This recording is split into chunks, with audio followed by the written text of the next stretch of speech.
विपक्ष का जो घोषणा पत्र था, उस घोषणा पत्र में जो वादे किए गए थे, चाहे वो ओपीएस को लागू करने का वादा हो, फ्री बिजली और पानी देने का वादा हो, या फिर सबसे महत्वपूर्ण बात कि हर घर से एक व्यक्ति को नौकरी देने का वादा रहा हो, और शिक्षण संस्थानों को लेकर, शिक्षा को लेकर जो तमाम वादे किए थे, उन वादों से भरे हुए संकल्प पत्र के आगे भारतीय जनता पार्टी को भी झुकना पड़ा, एनडीए को भी झुकना पड़ा, आनन फानन में एक संकल्प पत्र तैयार करना पड़ा। लेकिन अब ये सवाल है कि उस संकल्प पत्र में जो वादे किए गए हैं उनको कैसे पूरा किया जाएगा। हो सकता है तब एनडीए को ना पता रहा हो कि वो सत्ता में वापस लौट रहे हैं या नहीं लौट रहे हैं, और लौट भी रहे हैं तो उनको कैसे पूरा करना है। हालांकि बीजेपी ने बहुत सारे वादे पहले भी किए, केंद्र की सत्ता में आने के लिए 2014 में भी वादे किए, 19 में भी किए, 24 में भी किए। उनमें से ज़्यादातर वादे कभी नहीं पूरे हुए हैं। सबसे महत्वपूर्ण वादा जो अक्सर प्रधानमंत्री को भी याद दिलाया जाता है कि 2 करोड़ रोजगार, 2 करोड़ नौकरियां हर साल दी जाएंगी, कहाँ मिल रही हैं किसी को पता नहीं है।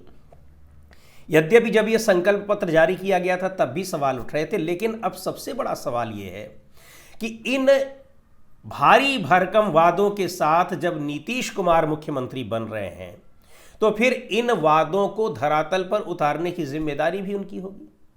बीजेपी अपने 2 सीएम, डिप्टी सीएम बना रही है, बीजेपी अपने ज़्यादातर मंत्री उसके होंगे, हो सकता है स्पीकर भी अपना बना ले, जिसकी कवायद अभी भी चल रही है, दोनों बीजेपी और जेडीयू के बीच में विवाद की वजह बना हुआ है। लेकिन जो सबसे महत्वपूर्ण बात यह है कि इन भारी भरकम वादों को पूरा न करने पर उसका दोष किस पर मढ़ा जाएगा? वो मढ़ा जाएगा नीतीश कुमार पर।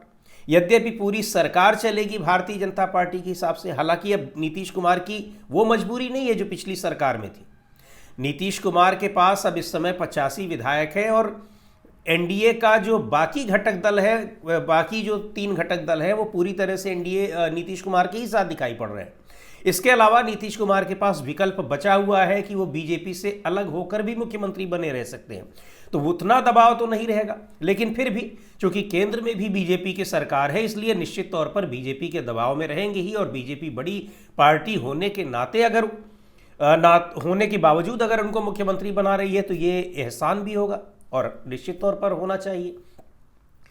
तो इन सारे वादों को पूरा करने की जिम्मेदारी अब नीतीश कुमार पर है। नहीं कोई वादा पूरा होता है, लॉ एंड ऑर्डर की पिछले कुछ समय से जिस तरह की खराब स्थितियां हैं वही आगे भी जारी रहती हैं, तो उन सब की जिम्मेदारी किस पर होगी? वो नीतीश कुमार पर होगी।